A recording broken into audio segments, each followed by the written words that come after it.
Os professores do Departamento de Estatística se apresentam e mostram a riqueza e diversidade das aplicações da estatística.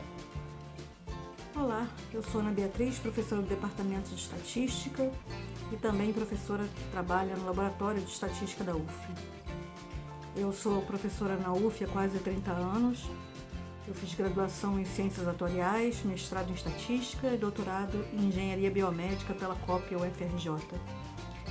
As áreas com as quais eu costumo trabalhar, em geral, estão relacionadas à área das ciências da vida, né? Então, medicina veterinária, biologia, farmácia, nutrição, né? Entre outros.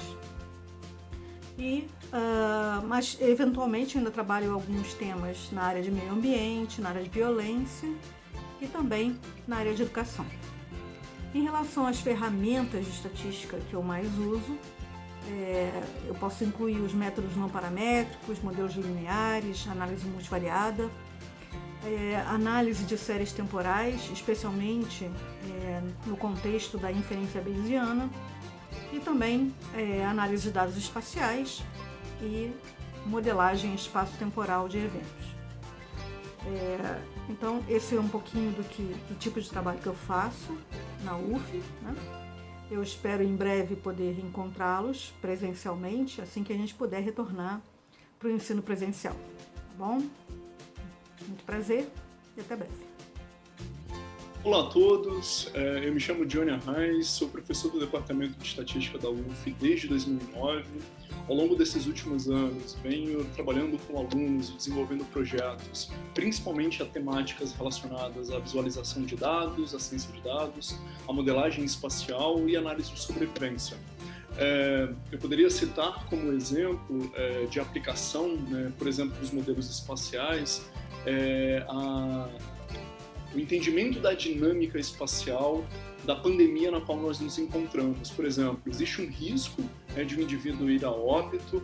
Esse risco ele pode não ser o mesmo dependendo da localidade na qual ele se encontra. Então a gente poderia pensar que a gente está interessado em entender essa dinâmica do risco de óbito por Covid-19 na cidade de Niterói. A gente poderia pensar que essa cidade está dividida em bairros e a gente queria entender como é que é essa dinâmica nos bairros. Será que bairros mais próximos têm dinâmicas, ou seja, têm riscos mais parecidos de óbitos ou não? Quais são os determinantes, quais são os fatores que estão associados a essa dinâmica do óbito, ou seja, o que aumenta a intensidade desse risco, o que diminui a intensidade desse risco.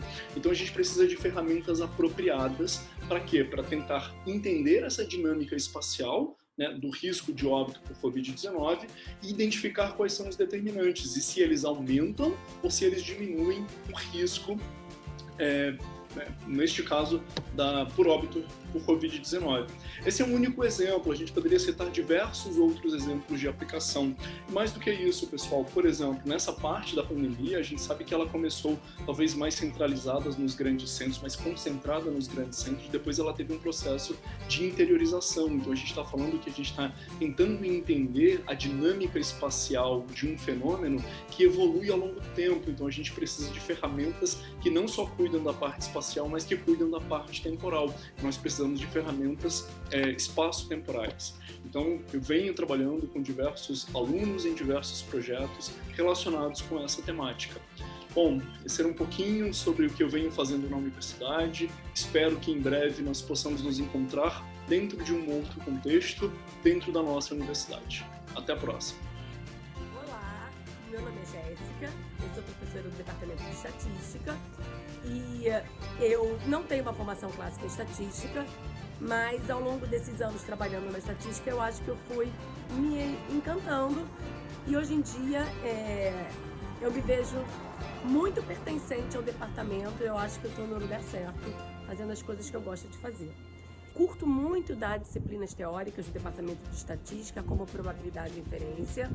Realmente eu curto essa parte teórica, talvez pela minha formação mais ligada à matemática. E na parte prática eu gosto mais de trabalhar na área de ciência de dados, coisas ligadas à programação, que é outra área que me encanta bastante. Então, meus últimos trabalhos de conclusão de curso, eu tenho trabalhado com isso, em particular a última iniciação científica que eu orientei, eu junto com o Thiago, meu aluno, a gente fez um pacote do R e hoje o nosso pacote está no CRAN. É um pacote que implementa métodos de filtragem colaborativa e isso é muito prazeroso para mim, eu fico muito feliz com esse tipo de trabalho, com esse tipo de resultado.